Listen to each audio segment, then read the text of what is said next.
आप ये तस्वीर देख रहे हैं राहुल द्रविड़। जब कल रात भारत ऑस्ट्रेलिया के हाथों वर्ल्ड कप क्रिकेट का फाइनल हार गया था, तब राहुल द्रविड़ जो इस पूरे टूर्नामेंट में पर्दे के पीछे रहे थे, एक भी बयान नहीं दिया था। तब भारत की हार पर वो सामने आए और उन्होंने पत्रकारों के सवालों का सामना किया। इसे कहते हैं जवाबदेही। आपके स्क्रीन पर रोहित शर्मा, यह व्यक्ति लगातार भारत को एक शानदार शुरुआत देता रहा। इसने इस बात की परवाह नहीं की कि उनकी उस हिटिंग से उनकी विकेट भी जा सकती है। सेमीफाइनल में आपने देखा, आपने फाइनल में देखा, शानदार शुरुआत रोहित शर्मा ने की। क्यों? क्योंकि वो भारत को एक शानदार शुरुआत देना चाहते थे। वो इस बात की परवाह नहीं कर रहे थे कि मुझे सेंचुरी मारनी है, कि मुझे एक लंबी पारी खेलनी है। वो एक शानदार तेज शुरुआत देना चाहते थे। वो अपने रिकॉर्ड की परवाह नहीं कर रहे थे। इसे कहते हैं जिम्मेदारी निभाना। अब आप कह रहे हैं मैं इस बात का जिक्र क्यों कर रहा हूं? मैं इस बात का जिक्र इसलिए कर रहा हूं दोस्तों कि पिछले काफी अरसे से उत्तराखंड के सिलक्यारा टनल में 40 मजदूर फंसे हुए हैं। 40 मजदूर। इस देश के प्रधानमंत्री दिवाली मिलन समारोह में गोदी मीडिया को संबोधित कर सकते हैं। 3 ऐसे पत्रकारों के सामने हाथ जोड़ सकते हैं जो उनके सामने नतमस्तक होकर खड़े हुए थे, जिनके आपराधिक इतिहास हैं। प्रधानमंत्री वर्ल्ड कप क्रिकेट के फाइनल में जा सकते हैं मैच देखने के लिए, मगर उनके मुंह से उत्तराखंड में फंसे हमारे 40 मजदूरों के बारे में एक शब्द सामने उभर कर नहीं आया है। मुझे बताइए ना, क्या प्रधानमंत्री ने उत्तराखंड के सिलक्यारा टनल में फंसे 40 मजदूरों के मुद्दे पर एक भी बात कही है? मगर यह बात मुझे हैरत में नहीं डालती, क्योंकि आज इतने दिन गुजर गए। मणिपुर को लेकर प्रधानमंत्री ने संसद में कहा था, मगर एक तरह से वो विपक्ष पर तंज कसा था, ताना मारा था। मणिपुर में हालात बद से बदतर हो गए, मगर प्रधानमंत्री खामोश रहे। उन्होंने एक शब्द नहीं कहा। जब गंभीर मुद्दे होते हैं तो प्रधानमंत्री खामोश हो जाते हैं। मैं आपसे एक सवाल पूछना चाहता हूं, क्या उत्तराखंड के सिलक्यारा टनल में फंसे 40 मजदूरों की जान की कोई कीमत नहीं है? मैं आपको बतला दूं दोस्तों, सड़क और परिवहन मंत्री नितिन गडकरी जो हैं, वो अपने पूरे लाव लश्कर के साथ वहां पहुंचे। उन्होंने पत्रकारों के सवालों का जवाब भी दिया। उसका जिक्र मैं आगे जाके करूंगा आपके सामने। मगर मैं सवाल गोदी मीडिया से भी पूछना चाहता हूं। मैं आपको याद दिलाना चाहता हूं, आज से कई सालों पहले एक बच्चा प्रिंस एक गड्ढे में गिर गया था।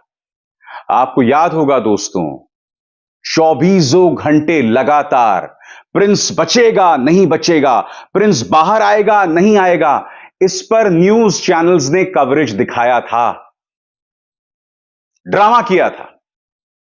मैं आपसे एक सवाल पूछना चाहता हूं, क्या इन 40 मजदूरों की जान की कोई कीमत नहीं है? मैं आपसे पूछना चाहता हूं कि किस न्यूज चैनल के प्राइम टाइम में आप लगातार उन मजदूरों पर कार्यक्रम देख रहे हैं? क्यों? क्या गुनाह है उनका? क्या देश की जनता को जानने का हक नहीं कि सरकार उन्हें बचाने को लेकर क्या प्रयास कर रही है? क्या देश की मीडिया का यह कर्तव्य नहीं है कि वो सरकार पर दबाव बनाए कि वो अपना काम करें?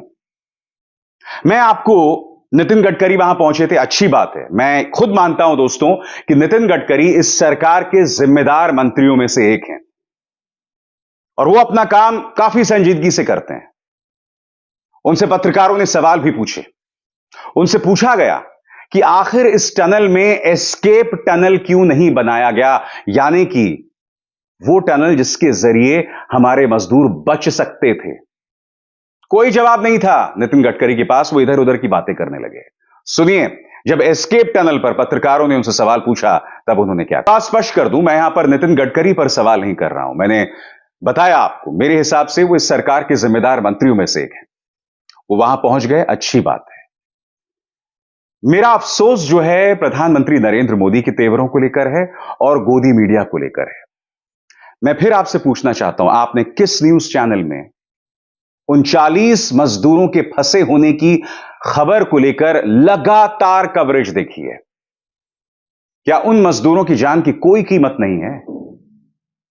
क्या आपको इस बात का आभास है कि वो मजदूर जो इस वक्त वहां फंसे हुए हैं, उनके परिवारों पर क्या बीत रही होगी? आज मैं गोदी मीडिया से एक सवाल करता हूं दोस्त। इंडियन एक्सप्रेस की एक खबर देखिए। इंडियन एक्सप्रेस ये बता रहा है कि सरकार जो है उसने 5 रणनीतियां बनाई हैं उन मजदूरों को बताने के लिए।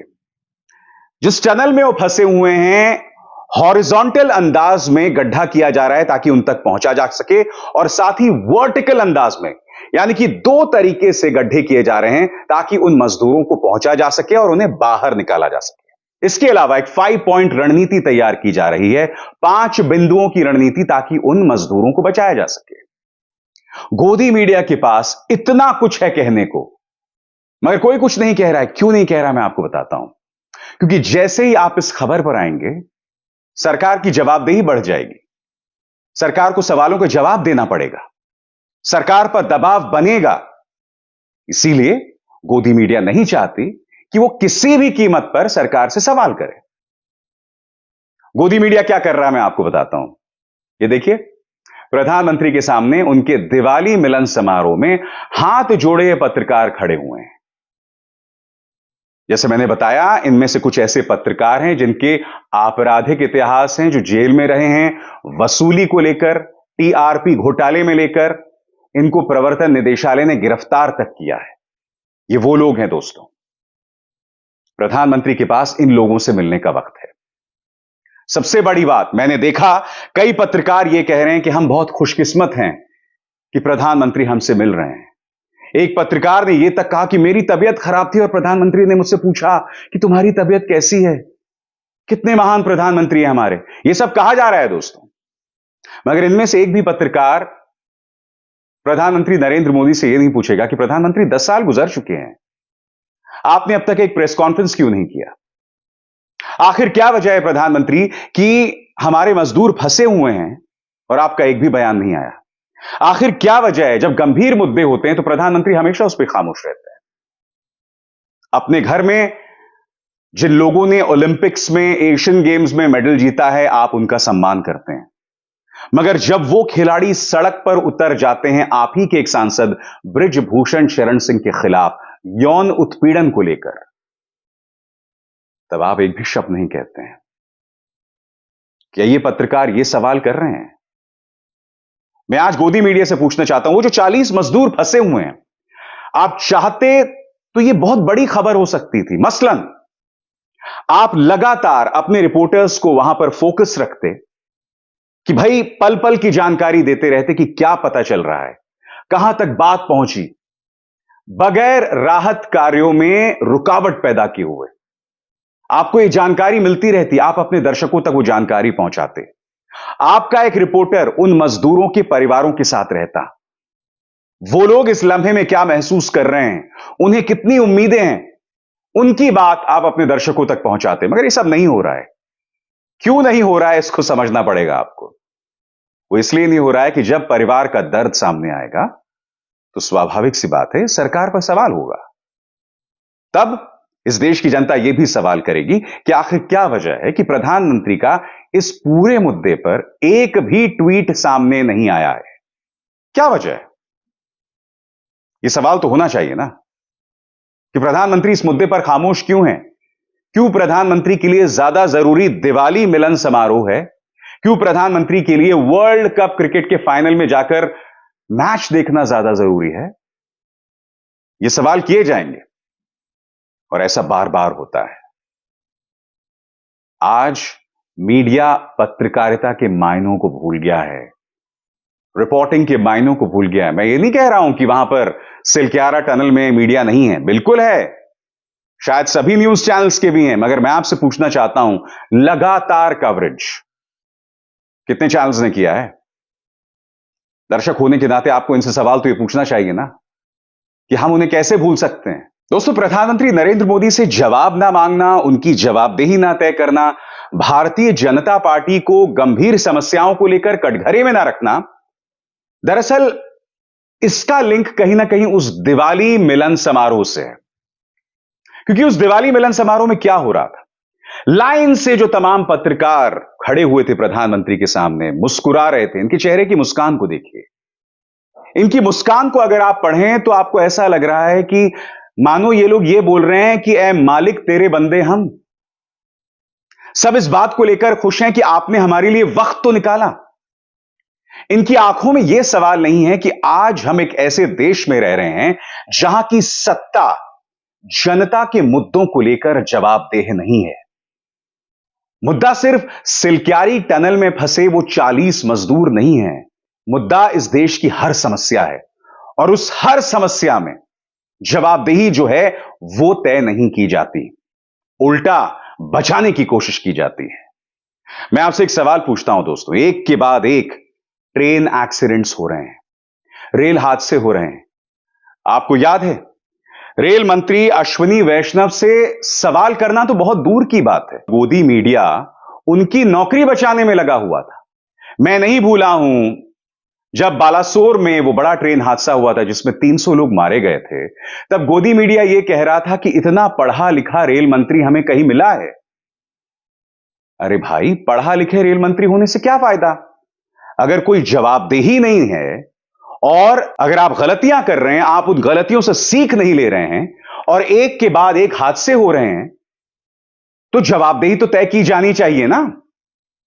क्योंकि मैं नहीं भूला हूं, ये वही रेल मंत्री हैं जिन्होंने कहा था कि साहब हमारी एक टेक्नोलॉजी है, कभी कोई ट्रेन जो है वो टक्कर नहीं कर सकती, कोई भी ट्रेन जो है अपना सिग्नल अगर पार करेगी तो वक्त आते वो रुक जाएगी, पहले ही रुक जाएगी। तमाम तरह की बातें की गई थी, मगर कोई सवाल नहीं किया जाता है। मैं नहीं भूला हूं, जब बालासोर ट्रेन हादसा हुआ था, प्रधानमंत्री वहां पहुंच गए थे।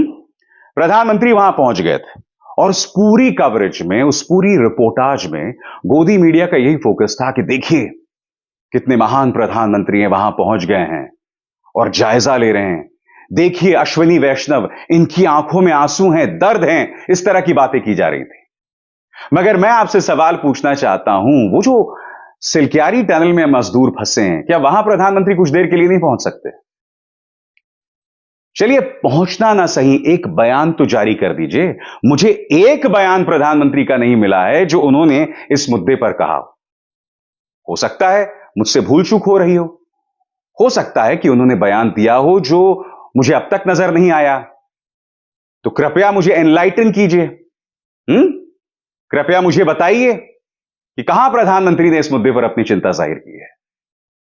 वो गोदी मीडिया जो आज से कई सालों पहले, जैसे कि मैंने आपको बताया, प्रिंस एक गड्ढे में गिर जाता है, उस पर 24 घंटे की कवरेज करता है, उसके दिल में उन 40 मजदूरों का दर्द नहीं है, उनके परिवार का दर्द नहीं है। उल्टा मैं दावे के साथ कह सकता हूं, अगर वो परिवार सामने आ गए और सरकार से जवाबदेही तय करने की बात करने लगे तो उन्हें एंटी नेशनल बता दिया जाएगा। उनके बारे में कहा जाएगा ये कांग्रेस के हाथ की कठपुतली हैं, अर्बन नक्सल हैं।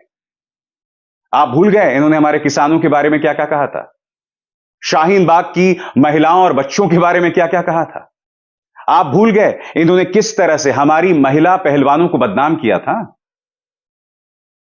इनमें से किसी में हिम्मत नहीं थी बृजभूषण शरण सिंह से सवाल करने की। तो क्या आप यह उम्मीद कर रहे हैं कि उत्तराखंड के एक टनल में फंसे मजदूरों की आवाज ये बनेंगे? सवाल ही नहीं पैदा होता।